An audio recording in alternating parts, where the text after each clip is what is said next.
మన మర్రి golden diamonds లో ఎంత పెద్ద డిజైనర్ నెక్లెస్ అయినా ఎటువంటి మేకింగ్ ఛార్జీలు లేకుండా కేవలం 9% VA మాత్రమే. Marri golden diamonds, the honest jeweller, Kukatpally, Hyderabad. ప్రపంచ ఇంధన సంక్షోభం సెగ సామాన్యుడికి తగలకుండా ఉండేందుకు భారత ప్రభుత్వ రంగ చమురు సంస్థలు భారీ మూల్యాన్నే చెల్లిస్తున్నాయి. పశ్చిమాసియాలో యుద్ధం వల్ల ముడి చమురు ధరలు బగ్గుమంటున్నా భారత్లో మాత్రం పెట్రోల్, డీజిల్ ధరలు పెరగలేదు. దీని వెనుక చమురు కంపెనీలు భరిస్తున్న నష్టం అక్షరాల రోజుకు 1700 కోట్ల రూపాయలు. 10 వారాల్లో 1,00,000 కోట్ల రూపాయల నష్టాన్ని చవిచూశాయి.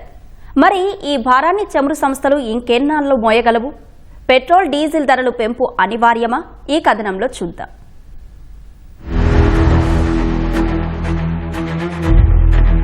పశ్చిమాసియాలో ఉద్రిక్తతల కారణంగా ప్రపంచవ్యాప్తంగా చమురు సరఫరా వ్యవస్థలు అతలాకుతలమవుతున్నాయి. ఫలితంగా పెట్రోల్, డీజిల్ ఇంధనం ధరలు ఆకాశాన్ని తాకుతున్నాయి. జపాన్, బ్రిటన్ వంటి అభివృద్ధి చెందిన దేశాల్లో సైతం గత 10 వారాల్లో పెట్రోల్, డీజిల్ ధరలు 30% మేర పెరిగాయి. కానీ భారత్లో మాత్రం ప్రభుత్వ రంగ చమురు సంస్థలు సామాన్యులకు ఆ భారం పడకుండా అడ్డుగోడలా నిలబడ్డాయి. ముడి చమురు ధరలు 50% పెరిగినప్పటికీ Indian oil, Bharat petroleum, Hindustan petroleum సంస్థలు రికార్డు స్థాయిలో నష్టాలను భరిస్తూ ఇంధనాన్ని సరఫరా చేస్తున్నాయి.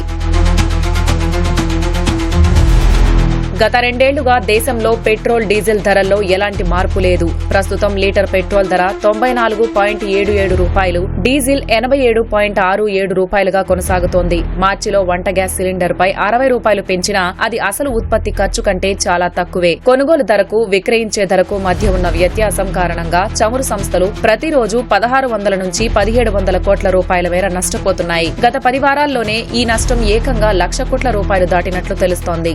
చమురు కంపెనీలను ఆదుకునేందుకు కేంద్ర ప్రభుత్వం తన వంతుగా ఎక్సైజ్ డ్యూటీని తగ్గించింది. పెట్రోల్ పై ఎక్సైజ్ డ్యూటీని లీటర్కు 13 రూపాయల నుంచి 3 రూపాయలకు, డీజిల్ పై 10 రూపాయల నుంచి పూర్తిగా 0కు తగ్గించింది. దీనివల్ల కేంద్ర ఖజానాపై నెలకు 14,000 కోట్ల రూపాయల భారం పడుతోంది. అయితే భవిష్యత్తులో రిఫైనరీల విస్తరణ, గ్రీన్ ఎనర్జీ ప్రాజెక్టులు చేపట్టాలంటే చమురు కంపెనీలు ఆర్థికంగా బలంగా ఉండటం ఎంతో కీలకం. ఇప్పుడు ఆ సంస్థలు రోజువారీ కార్యకలాపాల కోసమే అప్పులు చేయాల్సిన పరిస్థితి ఏర్పడింది.